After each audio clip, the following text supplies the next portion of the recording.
beauty supreme and Buddha walk so mean. The way you fit in them jeans, you eat your cornbread and greens. Dance or a doctor, red wine or vodka. Redesign your spot and redefine your mantra. Retwist your locks and realign your chakras. Doing your squats and getting closer to God, huh? Brunching with your squad or taking a girl's trip. Adjust your crown, you God's gift to the world, sis. Celestial body, drink your water. Meditate, sun-kissed goddess, heavenly order. Levitate, tribe of Ashanti. Black girl magic, melanin popping. Whether you ratchet or lavish, whether you bougie or savage, you a gift and a treasure. You got to love a black girl getting a shift together. Black girls are getting a shift together. These black girls getting a shift together, man. These black girls are getting a shift together. These black girls getting a shift together, dog.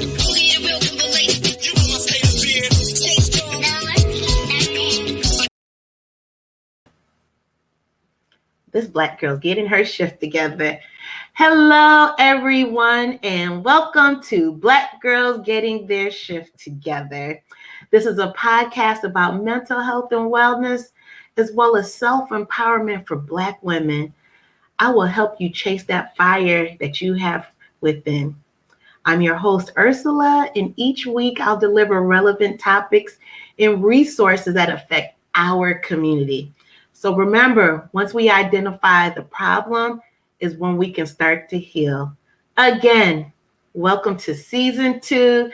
Thank you for returning. I'm very excited. You know, this 3-part series on narcissism has been eye-opening. I've learned a lot, and I'm so glad that you all have decided to share it with me. So we're going to go right into it. But before I do, I want to mention that I want you all to make sure and tune in next week, because January 28th at 8 p.m. Eastern Standard Time, I have Melissa Ifo. We'll get into her later. But right now, you hear my voice. I want you to say you're here, say hello, type where you're tuning in from. You know, we're global now. Literally, we are global. So I want to hear where you're from. And if it's on a replay, I want you to type replay in the comment section and give a shout out. You know, tell me hello. It would be nice. Make sure you like, comment, share this podcast that you're listening to. And it would be great to get some input during this live. So let's get right into it. We have a returning guest, the beautiful Sarah Kamoto. I'm going to read her bio for people who have not heard our live for the past 2 episodes. I'm going to pull that up. So Sarah is an expert in recovery from narcissistic abuse and founder of Narc Proof and Thriving.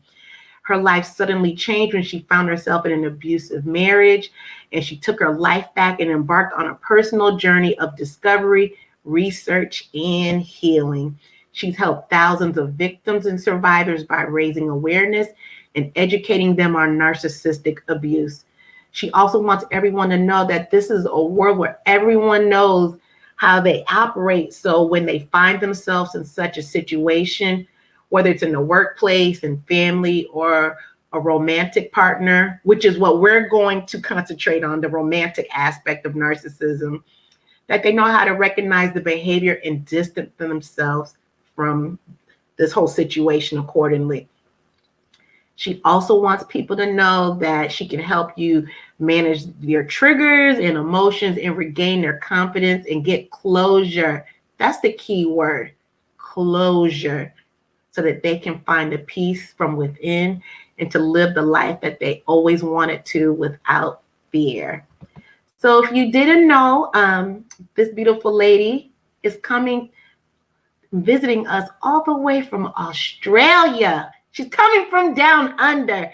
So no further ado, I'm going to bring her on. Hello, friend. Hi. Good to see you.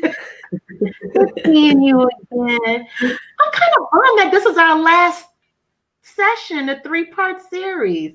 I know. Well, we'll have to do it again maybe in the future sometime. You will come back again? Yeah, I'd love to. Yeah. Life is good.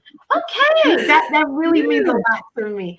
I love the vibe that we have and your calming demeanor. It really, I know spirit works in certain ways, and I go with the flow because, as you know, and I'm going to let other people know that I was raised in a narcissistic household, and I've dated a narcissist. I didn't know it. And doing this with you, with your calm demeanor, it has helped calm my triggers. Good. So I'm not getting that ugly cry when you say something. It feels like just, it doesn't feel good, but your very calm demeanor has helped me through this. So Good. I can imagine how your clients feel. You're very calm. Yeah, that's what I do. I hold space for people. Make it okay for them. My friend in DC, he listened to you, and he also said you had a very calm demeanor in Washington, DC, here in the States. I'm pretty chilled and calm. It takes a lot for me to get, angry, but it takes a lot. It takes a lot. But when I get there, I get there. It doesn't happen often though. Really? Wow. But I'm able to. I remember, sorry, just a side thing. When I was working, I was an accountant like years ago, another life. And my supervisor said, "Oh, you always seem so calm. You don't get angry about anything." And I said, "Yeah, I process them here inside. I don't have to have it outside and bang things around and get angry. Wow. Able to contain and deal with whatever's going on internally without it inflicting on other people." Yeah, that's pretty damn good, because I want to yell, curse, but everyone's different. But we've all got our own outlets. Whatever works. Do you ever yell? I can't see you yelling. I don't. I'm a quiet person, quietly spoken. My daughter, my 6-year-old, would say that I'm shouting, but I'm actually speaking just firmly. It's firm, it's the tone as opposed to the volume, but she's not used to hearing it. So when she does hear it, it's like, you shouting at me. No, I didn't. Oh, you there? Sorry. I'm you there, Ursula? I'm here. Can you hear me? Sorry. Something popped up and my screen went away. Oh, no worries. Yeah, so it's just my tone, and she thinks that that's shouting, but yeah, it's not. So I just want to let you know, Tina from, well, you wouldn't know where Brookhaven is, but here in the States, in Georgia, she's saying hello. Hi, Tina. Good to see you here. Tina is a sweetie pie. She is. So let's get into it.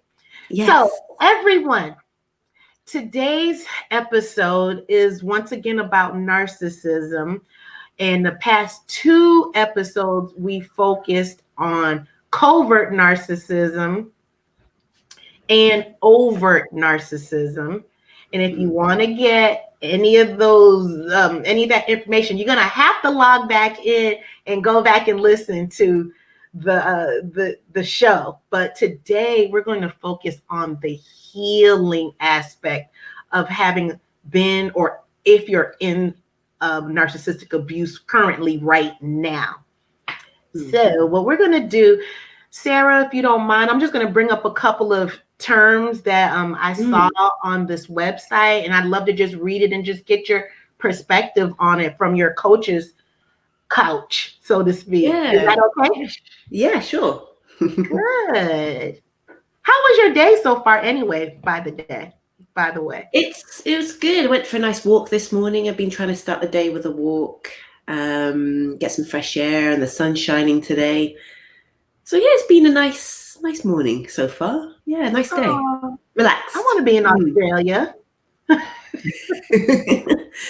Yeah, we're allowed out without masks, except if you go in the supermarket or inside shops. But we're allowed out now, free to roam. Nice. Okay, here we go. So I'm living this right now. So this note I have, it says the healing process, the healing from narcissistic abuse begins with no contact. So I'm going to read off a couple of terms.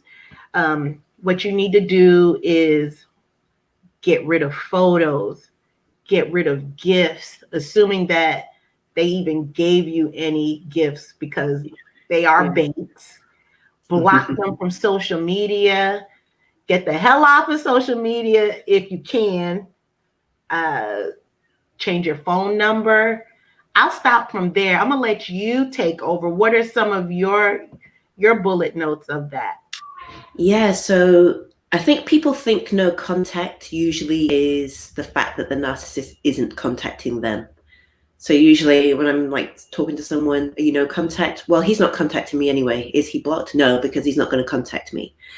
What that does is it leaves the door open. It's like, why leave it to chance for you to get triggered seeing their name pop up? And I think deep down people secretly want to be contacted. That's the point. But no contact is when you are proactive and you block the person everywhere.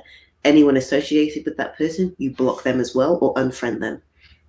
Because anybody who is a risk of becoming a flying monkey, you soon find out who your friends are when you have a breakup from a narcissist, when you go no contact.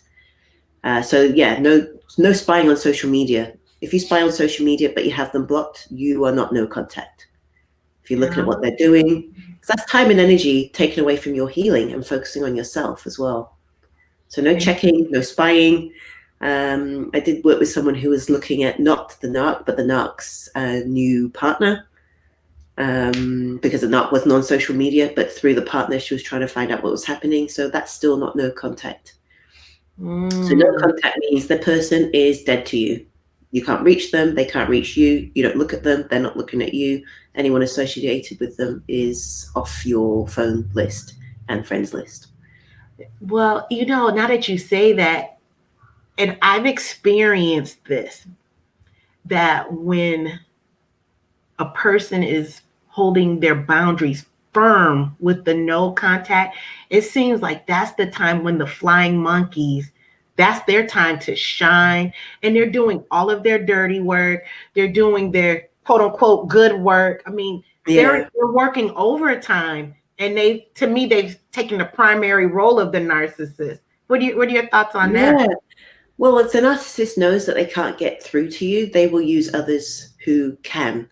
So if you're still friends with their friends or family members, then they'll be like, oh, how are you going? How's everything? Under the, pretending to care, but they're just really going to report back. I think some flying monkeys aren't aware of what they're doing. They don't see the narcissist sometimes as bad as they are, because they only see the charming side.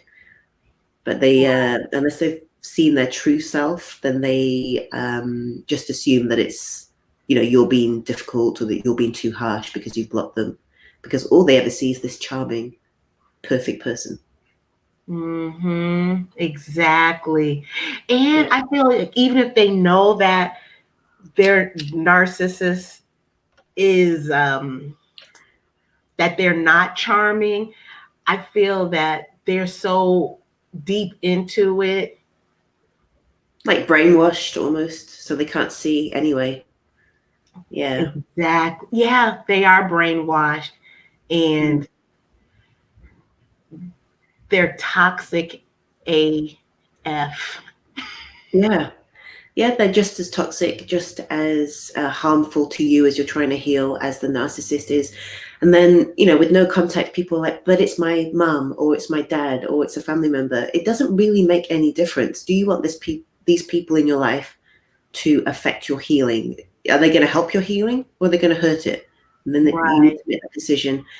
You don't have to go no contact forever, because people seem to be really fearful of that because of guilt and shame. You don't have to be no contact forever, but you do need to go no contact whilst you're trying to heal. Otherwise, you're not going to be able to focus on getting to that strong place, so that if you see them at a funeral or a wedding, you're able to say hi and bye or nothing without getting triggered or affected by them negatively. So is no contact the same as gray rocking? No, because grey rock is what you need to do, or helps you when you have to co-parent, or if it's a family member that you have to see. for whatever reason. So grey rock has just been one-dimensional, one-word answers, very dull and very boring, like a grey rock, so that they don't get much supply from you and they go elsewhere. They leave you alone.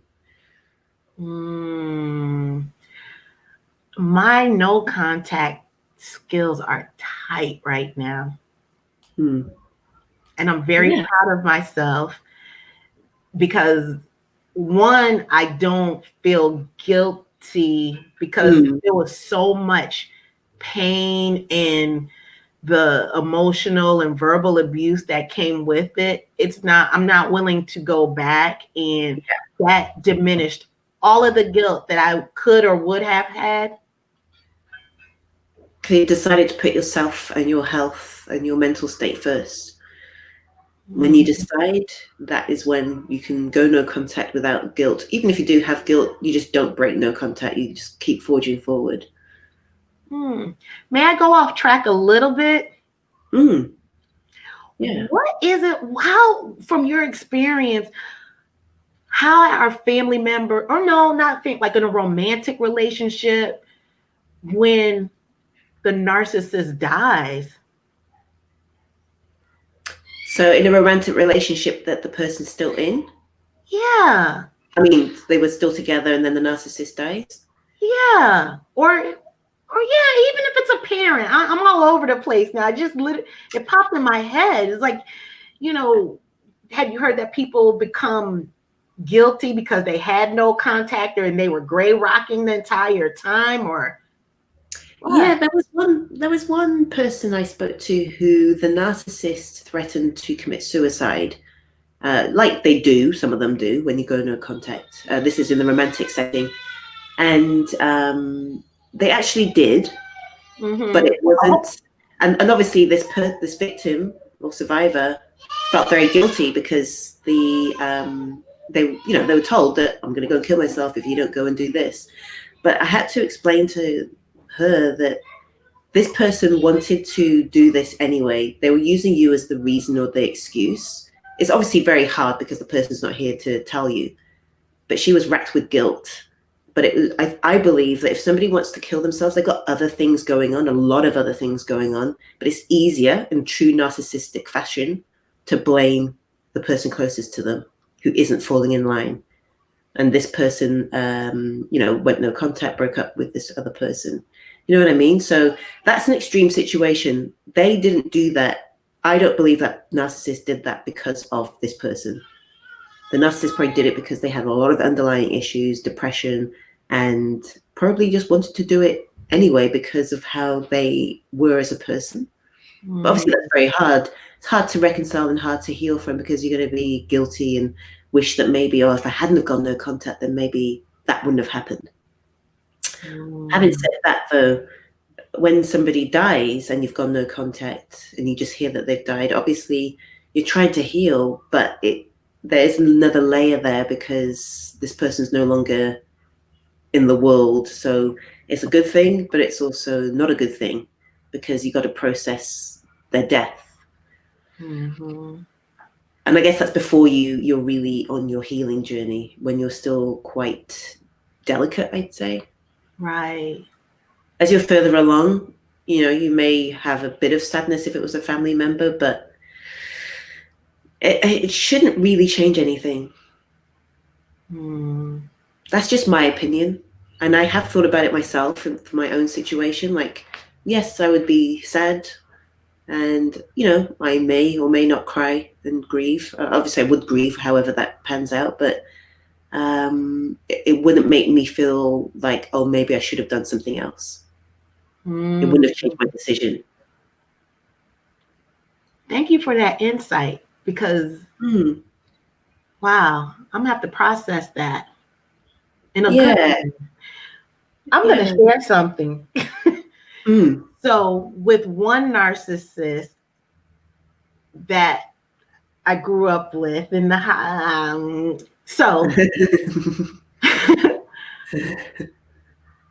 when they die, I will feel sad. I like what you said. Feels, processing because it is someone that you knew for many years. Yeah. Yeah. But now that I'm processing this, as I'm talking to you, I wouldn't regret having the no contact or the gray rock, because it's truly me or them. I'm It's going to. self-protection. Mm-hmm. So I'm going to tell you this story. So I got to be careful how I say this. So with the narcissist that I dated, this was a while ago. After he broke up with me, which ended up being the best thing. I didn't know it at the time. Yes. Yeah. But at least about 2 or 3 years after after he broke up with me, I was listening to the news, and there was a murder where he lived. And they said where he lived in the street. And I was like, oh, and then on the news, it showed the house, the apartment.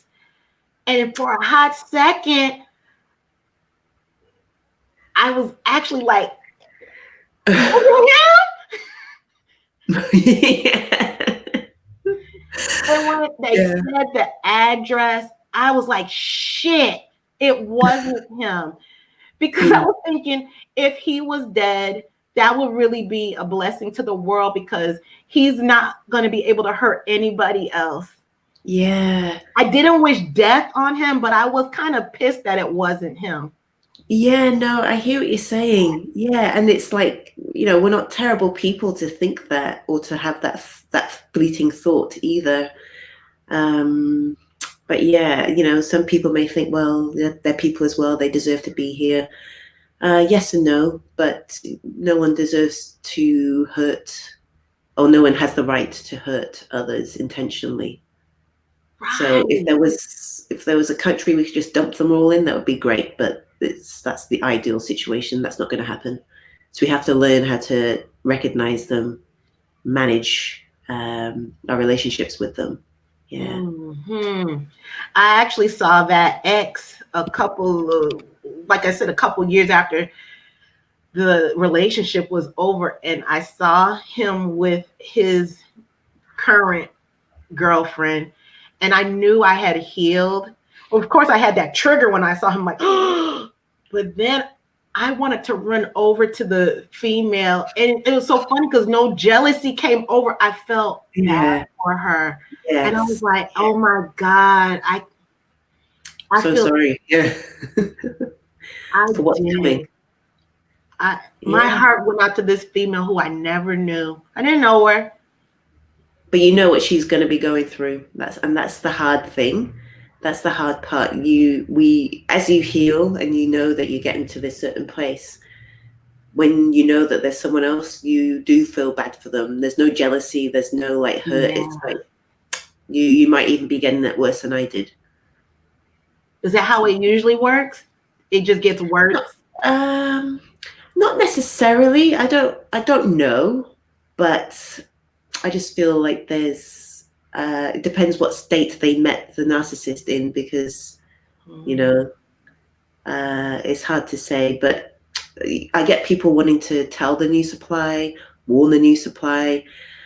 It's not worth it, because they will have been told all kinds of lies about you, so they have to walk their path as well. Yeah. It's unfortunate, but they may or may not listen. I had somebody I worked with who was told by the previous girlfriend, but of course, because she hadn't seen any evidence of that, they didn't know the word narcissist then, but because she didn't see any evidence, she stayed in the relationship for 9 more years until she found out, and then reconnected with this girl who told her and thanked her, but obviously she didn't act on it because she had to see it for herself when she was ready. So it's not really worth telling or warning anyone. It really is not worth it. I didn't say anything, and I was like, well, yeah, because it would be more damage, because narcissists are extremely vindictive. I didn't want that heat. I didn't want that smoke. It wasn't worth it. And it's funny, I actually said a prayer for this female who I never knew, and I was like, Lord Jesus, help her, because she is going to go through it. Yeah. Yeah. What about if if a victim wants to leave, but they have kids in the Same. same home? They're not divorced. They're still together. You leave with, you create the plan. You get all your ducks in a row. Maybe draft a parenting plan that you don't send to them until you're out of there. And it depends on the situation. If there are domestic violence shelters, you could go there, or family members, or find a place to live and set yourself up. Slowly plan and take your children. Like, there's, if anything, your children should be your motivation to get out of there, because they see and hear everything, even if there's no physical abuse, even if there's no verbal abuse, no shouting and screaming. They are learning from you and the other parent what relationships are about, and it's very unhealthy for them. It really is, because kids, they know. I don't care how much a parent puts on that mask and they're looking like this, but kids know. I knew, and I couldn't even verbalize it as a child, but Yeah. I knew. So, you know, They sense the energy. They sense your energy. They sense that there's something not quite right. But if they don't see any different, then they'll learn that that's normal as well. Mm-hmm. Until, you know, they start doing their healing work themselves. Right. I have a question in the comments. Tina would like to know, is narcissism a mental behavior or a learned behavior? Part one. And then the second part is, will they ever change? So part one, some people are trying to say it's a mental illness. It's a disorder, but a lot of narcissists do have mental illnesses as well. But it is a personality disorder. So they are disordered in their thinking. They're dysfunctional with their thought processes. Is it a learned behavior? It's a coping. How it develops is it's a coping mechanism. It's a coping skill from how they were brought up. I don't think anyone's born a narcissist or someone with NPD, but it was how they learned to cope with whatever they were going through at the time. Absolutely. And can they change? There's no motivation for them to change. It's easier to change partners. It's easier to blame everyone else. It's easier to get everyone else to, and control and manipulate everyone else to do what they want. They can't change, otherwise they would be changing. And when they realize that they've hurt you, they'd be changing their behavior, but they don't change their behavior. Exactly, because whatever that click is in their brain, and I'm not a therapist, but I've been the one because of a goddamn narcissist. Yes. They don't change. There's childhood trauma that has happened. Why would they change? Like you said, Sarah, because they don't think anything's wrong with them. There's no motivation. There's nothing wrong with them. It's everyone else that has the problem. And why aren't you doing what I want, how I want? Why are you making this difficult for me to just be? So, and again, if they were capable of change, they wouldn't keep repeatedly hurting us with their patterned behavior. They know what they're doing, and their sorries are empty. Their actions don't match their words. Exactly. So some people argue this, that they can change if they want to. Yeah, sure, but they don't want to. So I'd forget trying to answer that question and focus on yourself. You get more, you'll get further along in your healing if you just focus on yourself and how you can be better and become your best self. Exactly. Because if you spend most of your time trying to change them, and there's no amount of sex, there's no amount of love, there's no amount of money, there's no amount of emotional caretaking that's going to change them. No. And we shouldn't want to change them. They are who they are. Exactly. Don't change. You're right. They are who they are. And do you really want to, I don't want to sound judgy, but do you really want to spend that much time into someone that you're trying to convince? You can buy all the homes and have all the babies. They're not going to change. So do you want to heal, or do you want to change the other person? Who is more important? And then when you become a victim of narcissistic abuse, it's like you are brainwashed, and you're concentrated more on that individual than what's going on here in the soul. Yes. Doesn't work. There's no medication for it. You know, someone's There's no bipolar. medication. Yeah, you have lithium and whatever else is out. There's no medication for it. I've had someone say, is there a pill they can take? Is there some kind of brain surgery they can have? No, there is nothing. What can you control? Yourself and your healing. You can't control other people. That's up to them. But yeah, it's a personality disorder. So it's like you or me trying to be different every single day. It wouldn't work. It would be so hard and exhausting because we are how we are. Exactly. Like if I tried to be like a narc every day, manipulating, control, lying, coercive, and emotionally abusive, if I tried to do that every single day, I'd be exhausted because it's not my natural state. Exactly. So it's not their natural state to be, normal and have empathy and compassion. And if they do seem like they, for that moment, have compassion and caring and empathetic, it's a lie. Yeah, and you'll slip back into the cycle of abuse. It could be days, weeks, or months, or even years. It depends on the narcissist. For decades. Yeah. Things can be great for a long time. Oh, great, as in, not a lot of abuse. If you're falling in line exactly with what they want as well, and you're meeting their needs and their wants without having yours addressed, they can go on for a lot longer. Mm-hmm. Yeah. Hi, Corinthia. And she's saying hello to you, Sarah. Hey, good to see you. And Tina says they are definitely control freaks. Yes. Yeah, control is what they need to have everything in its place in their life so that they feel that everything's right. But you can't control people. And I think that's why they keep coming up against these challenges. And that's why they have to keep changing partners when it's romantic, because they need supply, they need the fuel. But obviously their victims want to have their own lives as well. And, they can't pull the puppet strings because we're not puppets, we're people. But they see us as puppets, or not us, but victims as their puppets. Yeah, well, they just want to mold you into who they want you to be. But we all have our own dreams and needs and wants, but they're not the same as theirs, and they get pushed to the side. Mm-hmm. Yeah. It's not good. Not good. So here is another term: to learn to accept what has happened.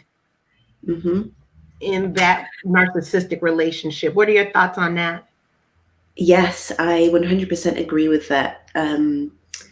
Some people early on in their healing journey don't want to accept. They would rather focus on trying to change or trying to fix the narcissist. But when you get to a place of acceptance, that's when you then realize you have the power to lead your healing journey.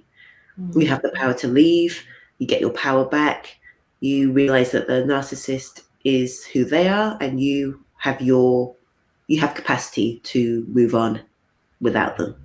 Yeah. So, accepting is a big part of healing. If you don't accept, then you're going to be resistant to healing. Ooh, that cut deep, because you know what? That was my emotional speed bump in my healing, is because of what you just said.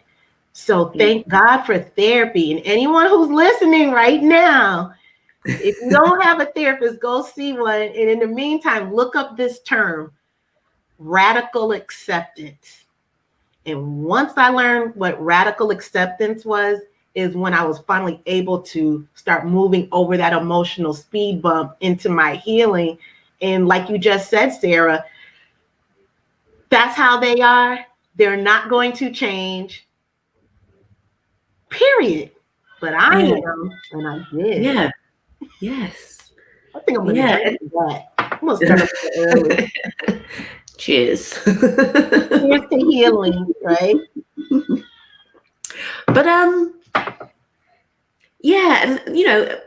people are sometimes in the denial stage as well, like not wanting to accept as well, because they've got these hopes and dreams with this person.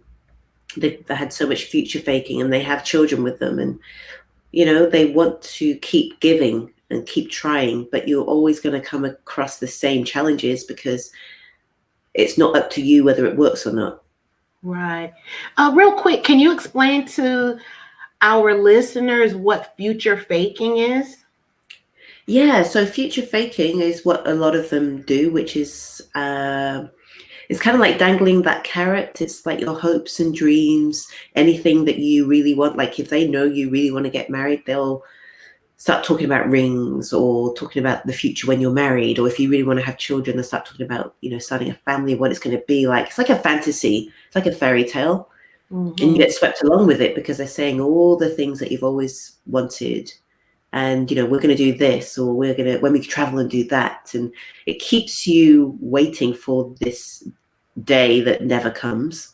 Or if it does come, it's a nightmare instead of a fairy tale. So yeah, future faking is keeping you around. Oh, I've got a ring. They may not have a ring or not, but you stay waiting for that day when you are allowed to have it, when you've behaved. Something like that. So it keeps you waiting for this nothing. It's another control tactic. It's another manipulation tactic. Yeah. And they're very good at it. Very. Especially the covert narcissists. The overt ones, as you explained before, you can see them a mile away. They're acting like assholes. They don't get embarrassed. But those covert ones, woo, they're dangerous.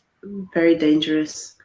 Very dangerous. Very. They will preserve their image at all costs. So a lot of people ask, should I expose him or her? Should I tell other people what they're like? Why? They will always defend themselves, and what benefit will you get from exposing them? Like, who cares? You got away, focus on yourself. They will make their own bed and lie in it and suffer the consequences of their misdoings. But should a victim stay quiet, or should they? What would be? I understand you want to go on with your life and, not make it your mission to expose them, but should you go out of your way to not expose them? No, you shouldn't go out of your way. If somebody asks you, you could say the word narcissist, but nobody really knows what that means, and people may just think you're just throwing the word around. But if somebody asks, what happened, it wasn't healthy for me to stay there in that relationship. It wasn't healthy for me. That's a coverall. You don't have to explain anything. It just wasn't healthy for me to stay in that relationship or to keep that dynamic going. That's it. If they want to ask further questions, they can. But I think that says it all. It wasn't healthy for you to stay in contact with that person. I have let my toxic shame from the past not say anything. Now that has changed. Yeah. It has changed.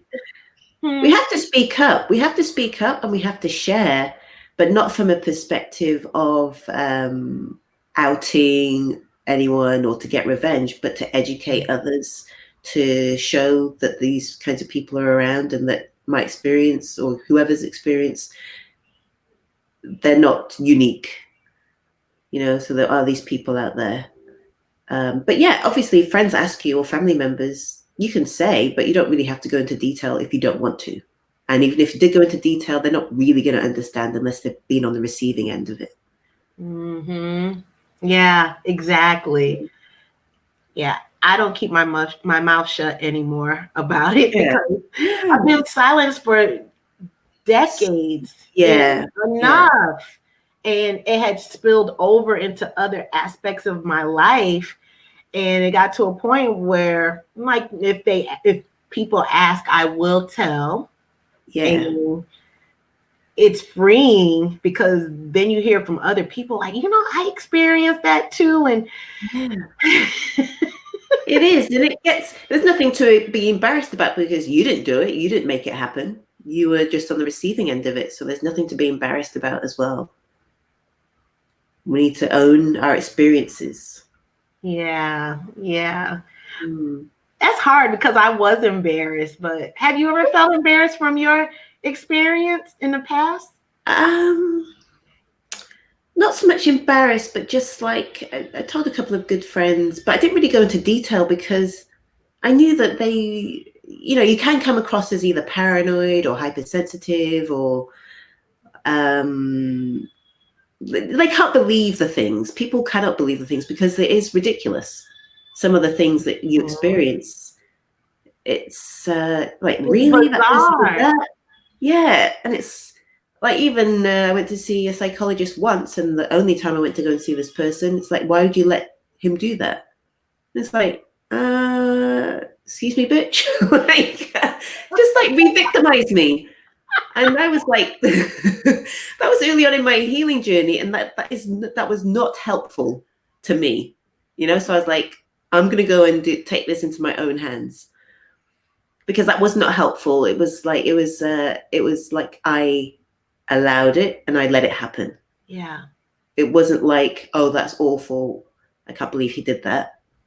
It was just it was probably her phrasing, but that was really not helpful. And you have to be careful with who you work with to help you if you go and see a psychologist or therapist, because sometimes they can re-victimize you.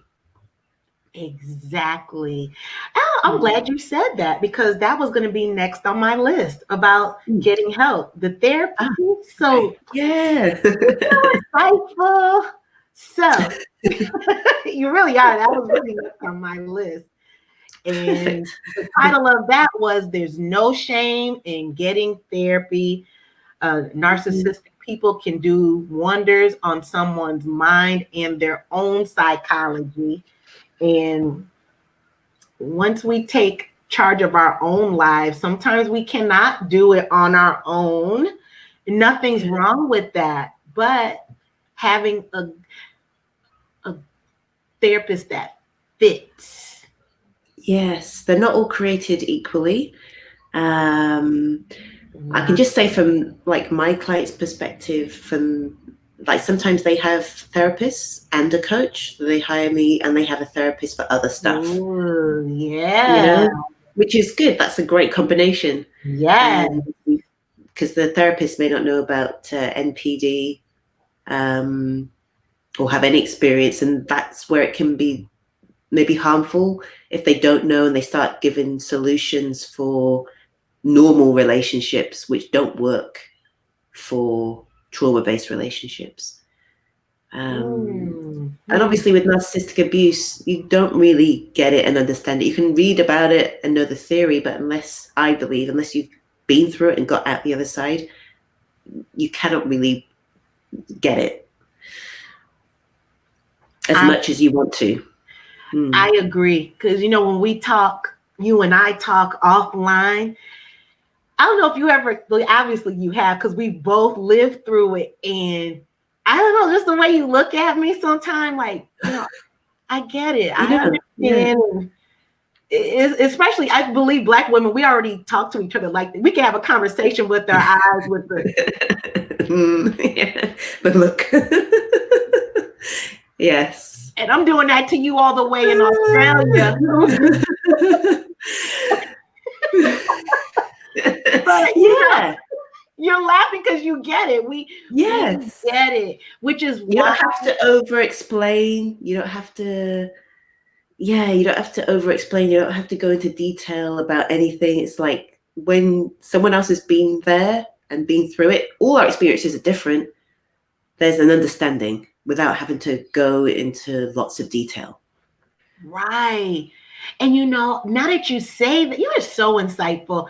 That's why I know my therapist and I thank you, Jesus, for real. I had a choice between her and another I didn't know.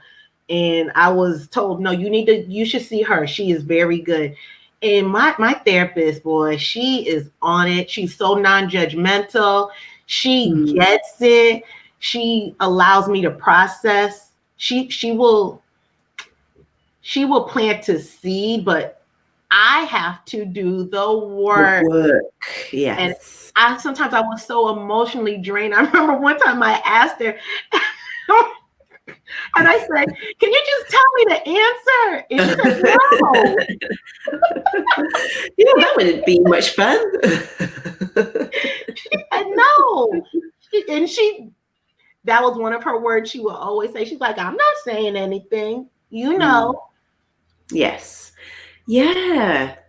And that's the thing, like therapists, psychologists, counselors, coaches, you need someone who can hold space for you, can guide you and support you, but it's up to you as the person healing to take those small steps every single day to get to where you want to be. No one can do it for you. No one is going to do it for you. No one's going to save you, but you can save yourself. And you can, if you surround yourself with supportive people, then you will get to where you want to be. Wow.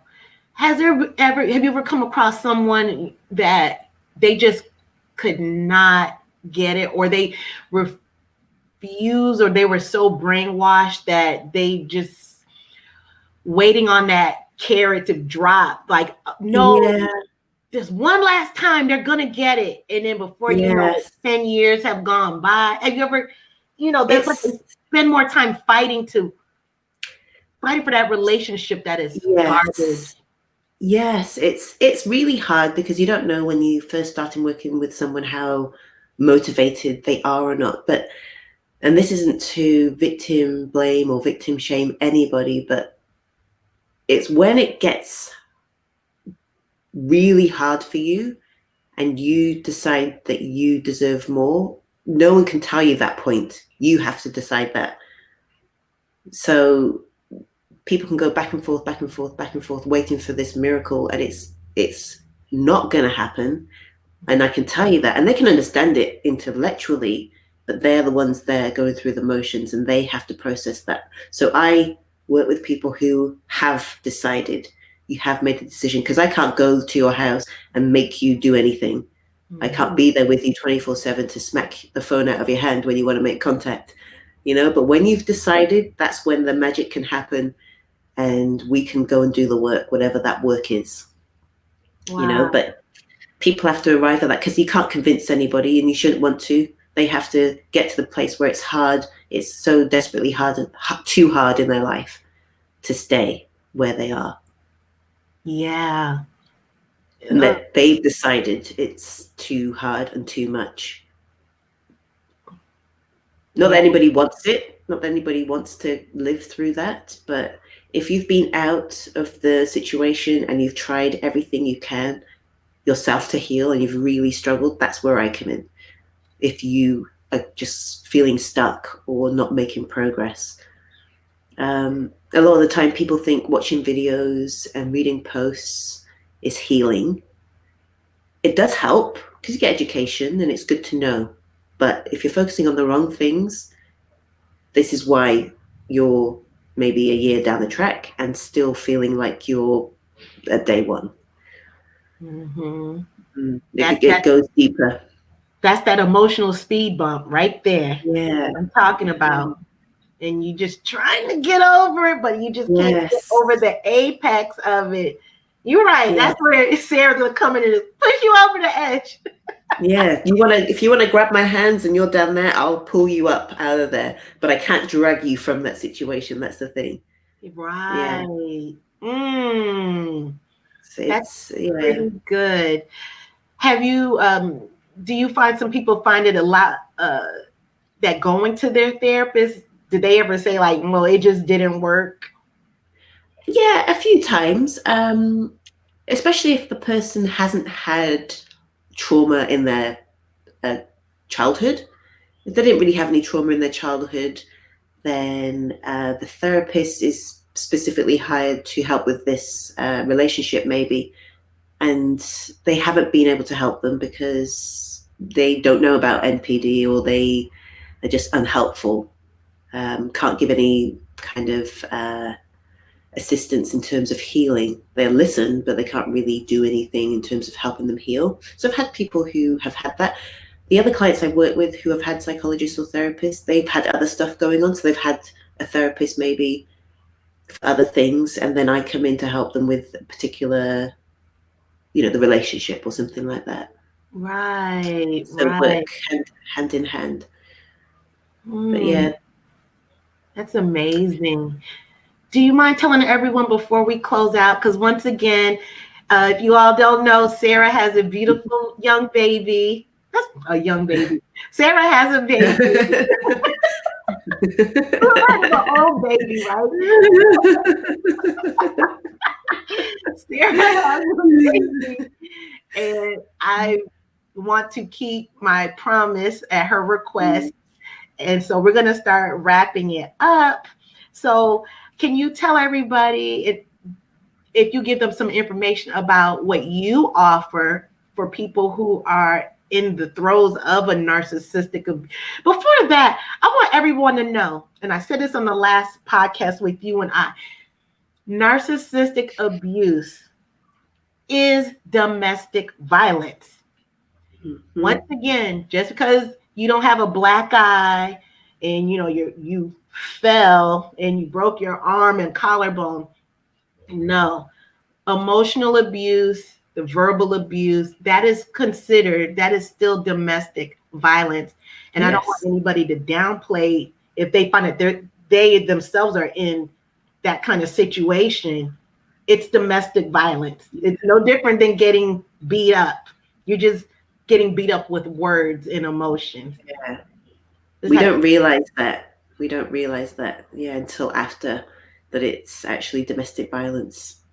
It's hard to accept as well that it is domestic violence, because we grow up thinking, oh, if you're hit, that's domestic violence. But no, that's just the end one. That's the end product. You've had verbal abuse and all the other kinds of abuse before the physical as well. Yeah. You find yourself doing things and saying things out of your true character and accepting words and, horrible work. That's abuse. There's no, it's funny that people would think that getting beat up is socially acceptable as abuse, as opposed to, isn't that crazy? Yeah, and a lot of victims and survivors, that's maybe the point where they decide to leave, but they should have gone a long time before then, because that was like the turning point for them. Right. When it got physical, but it's all the other steps. It's okay. That is enough. Right. The verbal abuse, the emotional abuse is enough. It shouldn't have to escalate to physical before you accept that you are being abused. Mm-hmm. Do you mind telling our listeners about your program and how everyone can reach you? Yes. I'm Not Proof and Thriving on Instagram and Facebook. And if you go to my link on my bio in Instagram, I've got a lot of resources there. I've got a Facebook community, private Facebook community. I also have an application if you want to do some one-on-one work with me. And I'm rolling out a group program in the next few weeks, hopefully. Just been working on that. And that's if you prefer a group setting. That's if, it might be more affordable for you as well, because I started off with one-on-one, but obviously it's not affordable for every single person. And we've been through financial abuse as well. So the group format means I can help more people in the space that I have and the time that I have. Mm-hmm. So if you register your interest for the group, link in my bio, and you'll not miss any information on that. And I guide and support people to heal from narcissistic abuse and realize their greatness, basically, and help you work through that. And I also put your information in the show notes right now. So anybody who's listening, yes, they can click right on your link, and it'll take everyone straight to everything you just talked about. Brilliant. Thank you. Absolutely. We're trying to, that's why I want to use my platform, just finding people like we're all a community, and to help each other and make each other better, and leave no person left behind, pretty much. Yes. Right. Rise up together, whatever shape or form that takes, and work together as well. We shouldn't have to ever be in isolation when we're trying to heal from anything. I love that. So for those who do not know, or if you didn't catch the beginning part of the episode, that Sarah is in Australia, Melbourne, correct? Yes. Yeah. You're in Australia. So here in the States, it is Thursday night. And in Australia right now, where Sarah is, it's Friday at what time? Nearly 1 o'clock in the afternoon. So 5 to 1. well, when you say that, I hear it's happy hour time because it's Friday. Oh, absolutely. End of the week. Right. So, as we promised last week, we're going to have happy hour. Let me clink, clink, clink, clink to you. Cheers. Cheers. Cheers. Thank you for having me.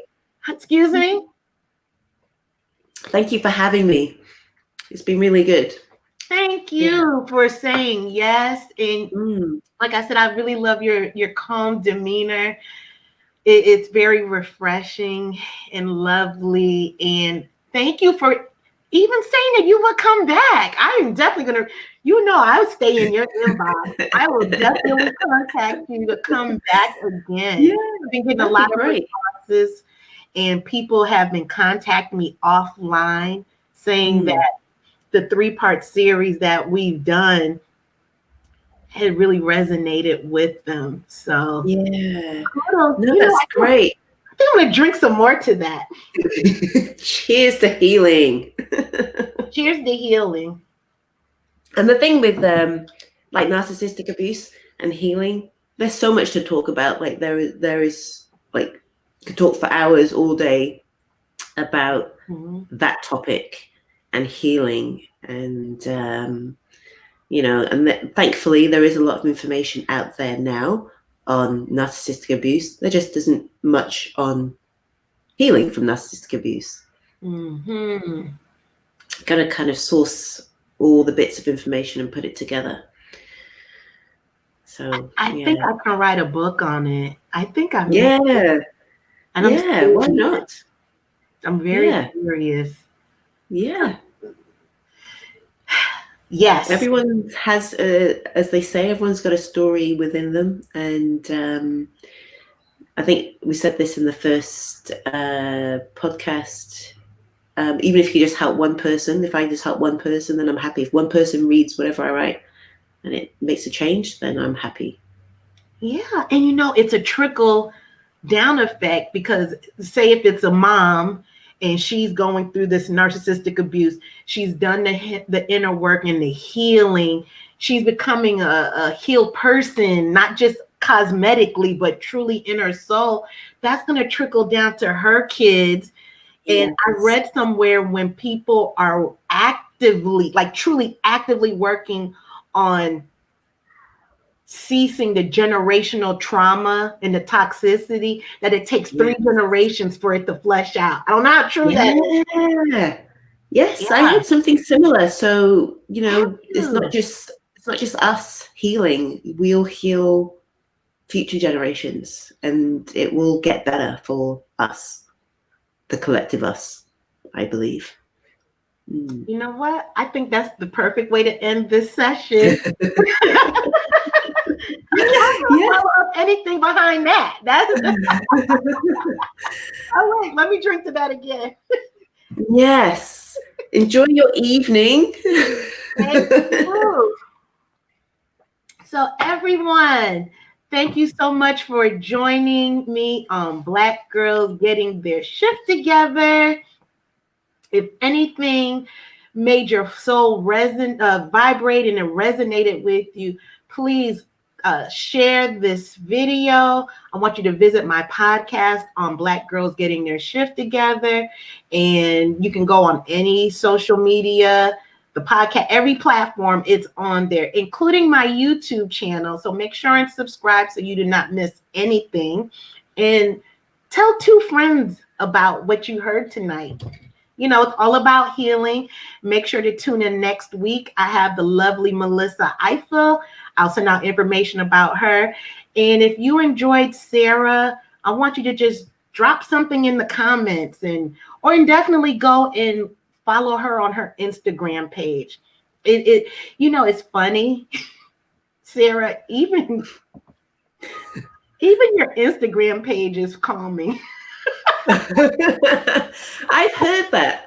I like to keep it quite neutral and calm, and yeah, it's not erratic and whatever, because I'm just not like that anyway. Yeah, it really is calm. I don't know what it is. I think it's just the spirit. I don't know who your higher calling is, but my higher calling, I believe in God. I just truly believe like God just flows through whatever you say, because even how do you get a calming feeling from reading an Instagram post? Yeah, it's what's in my head. I just write it how I would say it. That's the thing. Even when so it's like I'm talking. Yeah. Well, even when you do your videos, you just okay. I know it's gonna be hard because if people are listening on the podcast, they can't see it because it will be audio. But for those who can't see me on the YouTube, this is me on mine. I'm all over the place, and this is you. Just so calm. That's funny. But I appreciate it so much. So I am going to send everything to you, all your links for you. Yeah, thank you. To have a good evening, and thank you so much, Sarah. You are a gift to this planet. Oh, thank you very much. Thank you. We all are. We just gotta find our voice. Yeah. Hug the babies for me. I will. Thank you for having me, and hope to see you again soon. Yes, ma'am. Take care, Bye. lovely. Oh, Yeah. great.